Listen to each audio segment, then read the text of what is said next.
नमस्कार, मैं हूं राधा राणा और आप देख रहे हैं द लाइव। आज की बड़ी खबर पर चर्चा करेंगे, जिसमें एक बार फिर से धर्म और राजनीति के मुद्दे ने तूल पकड़ा है। सवाल उठ रहे हैं कि वक्फ बोर्ड में गैर मुस्लिम सदस्य क्यों नहीं हो सकते। वहीं इस मुद्दे को लेकर सियासत भी गर्मा गई है। आइए शुरुआत करते हैं इस विवाद की जड़ से। केंद्र सरकार द्वारा पेश किए गए वक्फ संशोधन विधेयक 2024 में वक्फ बोर्ड के डिजिटलीकरण, बेहतर पारदर्शिता और गैर कानूनी कब्जों को खत्म करने का प्रावधान है। लेकिन विवाद की मुख्य वजह यह है कि इस विधेयक में गैर मुस्लिमों को भी वक्फ बोर्ड में शामिल करने का प्रस्ताव रखा गया है। समाजवादी पार्टी समेत कुछ दल इस कदम का विरोध कर रहे हैं। सवाल यह उठता है कि क्या धर्म के आधार पर इस मुद्दे पर राजनीति हो रही है, या फिर यह सच में समुदाय विशेष के हितों को प्रभावित करता है। शिवसेना के नेता संजय निरुपम ने अखिलेश यादव पर निशाना साधते हुए कहा कि अगर आजम खान को प्रयागराज कुंभ मेले का प्रभारी बनाया जा सकता है तो गैर मुस्लिम वक्फ बोर्ड का सदस्य क्यों नहीं हो सकता। उन्होंने तर्क दिया कि जब हिंदुओं के सबसे बड़े धार्मिक आयोजन का नेतृत्व एक मुस्लिम नेता कर सकते हैं तो वक्फ बोर्ड में गैर मुस्लिम की भागीदारी पर आपत्ति क्यों है।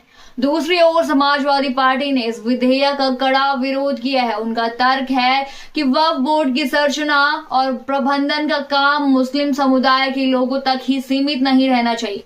अखिलेश यादव का कहना है कि यह विधेयक अल्पसंख्यकों के अधिकारों पर हमला है। अब सवाल यह है कि क्या इस विधेयक के पीछे सियासी मंशा है, या फिर यह वक्फ संपत्तियों के बेहतर प्रबंधन के लिए जरूरी कदम है।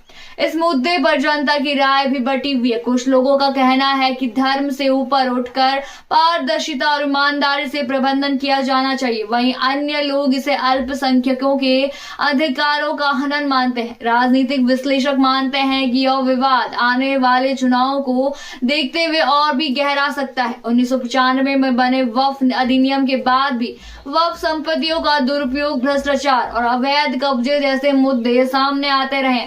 इस विधेयक का उद्देश्य इन्हीं समस्याओं का समाधान करना है। लेकिन क्या यह समाधान सिर्फ विधेयक से संभव है, या इसके लिए सरकार और वक्फ बोर्ड के बीच बेहतर तालमेल की जरूरत है।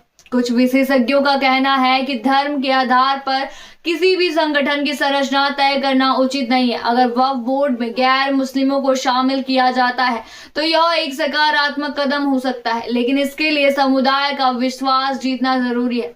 तो यह था वक्फ संशोधन विधेयक पर सियासत का विश्लेषण। धर्म और राजनीति का यह संगम कितना सही है, यह फैसला तो जनता ही करेगी। लेकिन इतना जरूर है कि इस तरह के मुद्दे अक्सर समाज को बांटने का काम करते हैं। फिलहाल के लिए इतना ही। बने रहिए हिंद लाइव के साथ, और साथ ही हमारे चैनल को सब्सक्राइब करना न भूलें और फेसबुक वेबसाइट पर फॉलो जरूर करें।